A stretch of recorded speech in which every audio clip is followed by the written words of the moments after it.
They thought they were buying a dream. Mike Tyson, 50 Cent, Kanye West, Mary J. Blige, Nicolas Cage. Giant mansions, golden gates, infinity pools, rooms you would never use in a lifetime. But behind every perfect photo, there is the same story. Unpaid taxes, $70,000 a month bills, abandoned renovations, mold, silence, and for sale signs that nobody takes seriously. Today, we are diving into the secrets of 15 celebrity mansions that were abandoned and that nobody wants to buy. Not even for $1. From haunted houses lost by Nicolas Cage to 50 Cent's gigantic palaces sold for pennies. Prepare to see the ultimate proof that having a lot of money does not mean having common sense.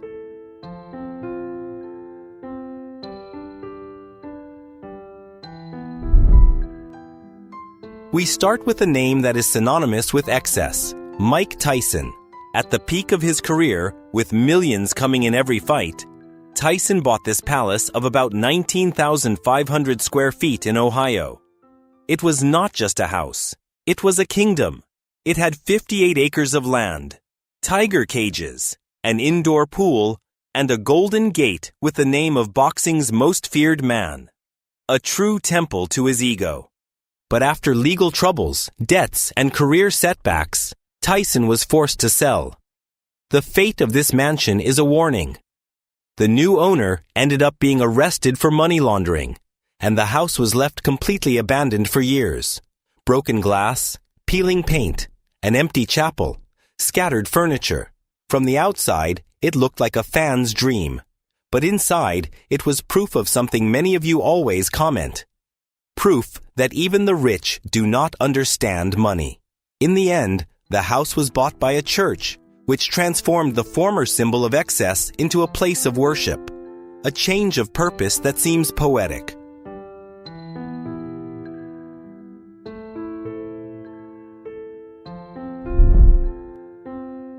A few states away, another entertainment giant learned the same lesson the most expensive way possible. 50 Cent bought, in 2003, a mega mansion in Farmington, Connecticut. Prepare for the numbers.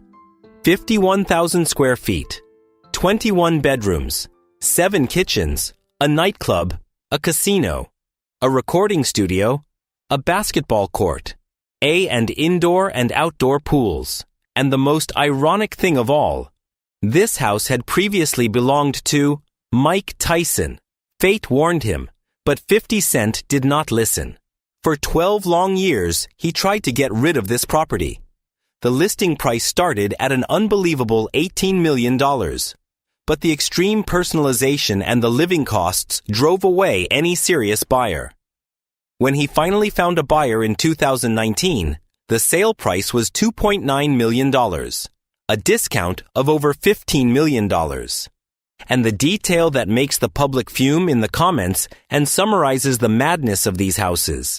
The mansion cost about $70,000 a month just for maintenance, something many Americans do not even earn in a whole year.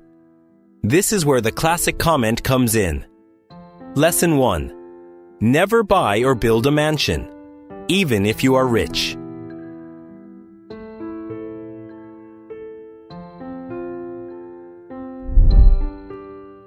Rapper Nelly tried to create his own castle on the outskirts of St. Louis, Missouri. The mansion, with 6 bedrooms, 7 bathrooms, and a basketball court on the hillside, seemed like a promising project. But the project simply stopped. The house was left abandoned and unfinished for years. The photos showed unfinished walls, empty rooms, and peeling paint. Fans, in the comments, summed it up well. Another proof that having money does not mean being smart. After a long time, the property was sold for less than $1 million, practically as an extreme renovation project for the next owner. It is proof that an abandoned project is worth less than the empty land that supports it.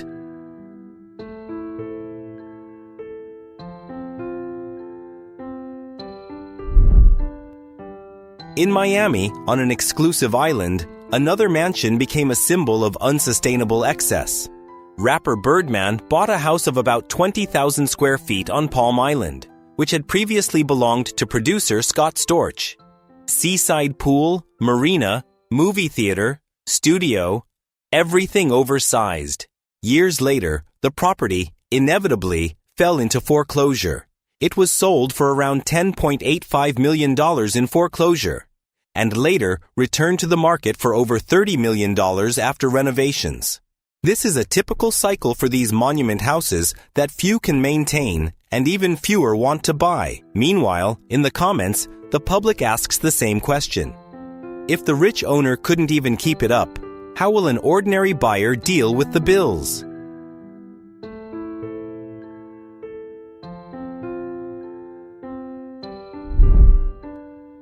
In the Atlanta area, a mansion known as Casa Nirella became a kind of real estate ghost. P. Diddy bought the house for about $2.6 million in 2003 and sold it at a loss for about $1.3 million a few years later.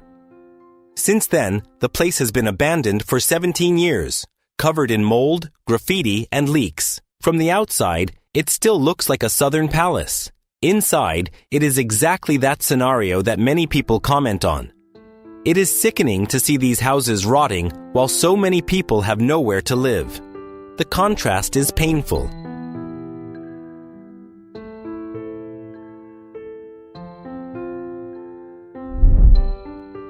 In Bel Air, developer Mohammed Hadid, father of models Gigi and Bella Hadid, tried to build a mega project of about 30,000 square feet, with an estimated value of $50 to $77 million.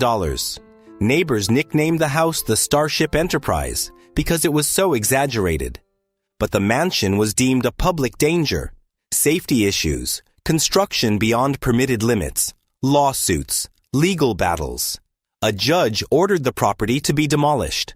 The cleaned-up land ended up going to auction for a fraction of what Hadid imagined. If you have ever commented something like, "These projects should never have been built," this house is the materialization of that phrase.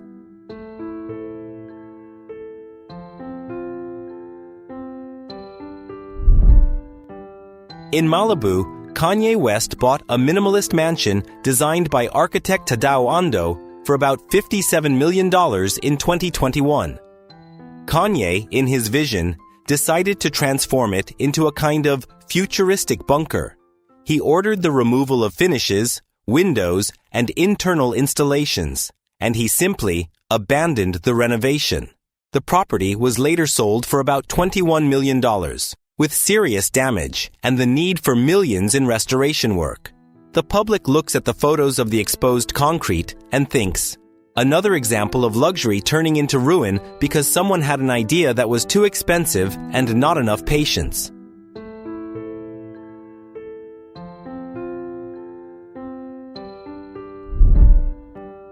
Singer Mary J. Blige bought a chateau-style mansion in Saddle River, New Jersey, for about $12.3 million in 2008. The problem, in addition to the price, there were annual taxes of about $100,000 and all the costs of maintaining nearly 20,000 square feet of luxury. A few years later, she faced tax lawsuits and tried to sell the house for $13 million, then $8 million, then $7 million. The sale meant a loss of millions of dollars. It is the kind of story that makes ordinary people comment, "I get tired just cleaning 2 bathrooms. Who wants 8, 10, or 12?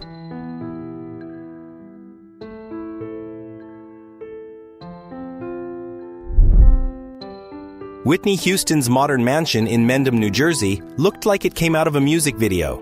She put the house up for sale in 2009.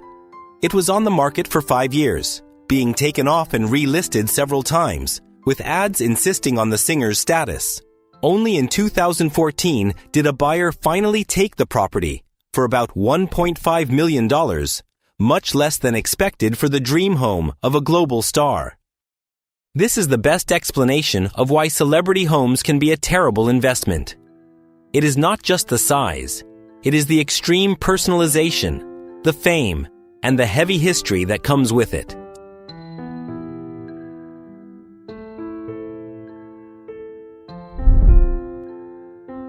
few addresses in the world are as famous as Neverland Ranch.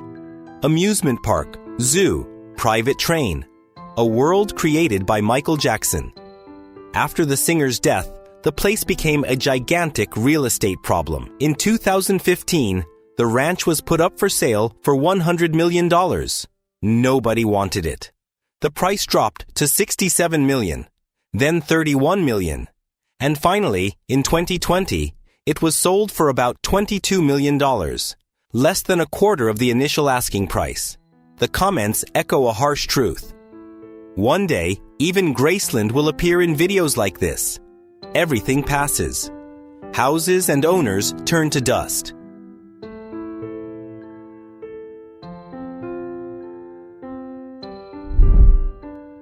In Olympia, Washington, Courtney Love bought a rural property in the mid-90s.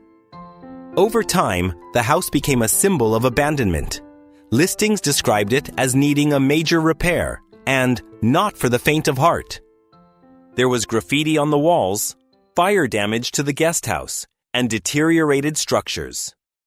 The kind of scenario that makes many people ask, how does someone let something so valuable get to this point? It is another example that it is not the purchase price that destroys an asset. It is the lack of constant care.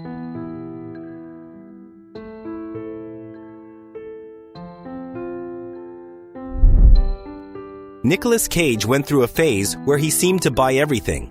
In New Orleans, he bought the famous LaLaurie Mansion, a historic house marked by dark legends and a reputation for being haunted. When the debts arrived, including problems with the IRS, Cage lost not only the New Orleans mansion, but other properties in foreclosure. The house returned to the market years later, now sold more for its aura of mystery than for the actor's name. It is the kind of purchase that makes many people in the comments write, "These mansions should never have been built or bought. That money could have helped so many people."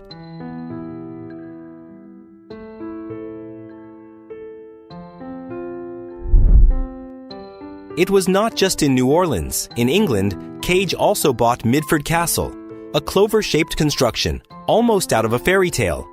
He reportedly paid about $8 million and spent even more on renovations, driven by an obsession with Camelot. However, when the bill for the mansions, cars, and eccentricities arrived, this castle also ended up among the assets that needed to be sold in a hurry to pay debts and taxes. Once again, the lesson that appears in the comments returns. A normal paid-off house is much more freedom than a castle that traps you in debt.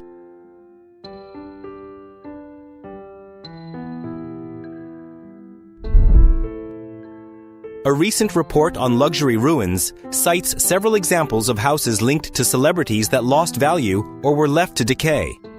Liza Minnelli's former childhood residence in Beverly Hills, properties associated with Cara Delevingne that were sold at a loss, and even a property of David Gilmour of Pink Floyd that was abandoned. Each of these stories has a similar plot. Projects that are too expensive, too personalized, and too sensitive to scandals and market mood swings.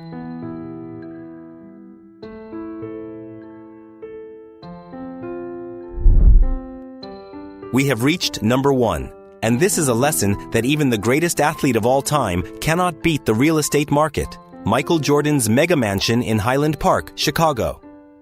Jordan built this 56,000 square foot complex to be his sanctuary. 9 bedrooms, 19 bathrooms, a professional gym, a cigar room, a golf course, and of course, a full-size basketball court. The gate has the iconic number 23. He put the house up for sale in 2012 for $29 million. What happened? Nobody wanted it. For more than 12 years, the house stayed on the market. The price dropped from $29 million to $15 million, reaching less than half the original value. The house ended up being sold recently for about $14.8 million. But the time it took to sell, and the massive discount, shows the problem. The personalization is so extreme that the house is only suitable for the original owner. This mansion, which symbolizes the greatness of basketball, is the final proof. The house was stuck, trapped in Jordan's aura. Between mansions with 20 bedrooms and 37 bathrooms, castles that the owner never slept in, futuristic bunkers abandoned before they were finished, and houses that rot while families struggle to pay rent, one thing is clear. The problem is never just the purchase price. It is the ego. It is the desire to prove something. It is the idea that more always means better. In the comments, you repeat the same reflection in different ways. I prefer my little 1,200 square foot, paid-off house over one of those monsters.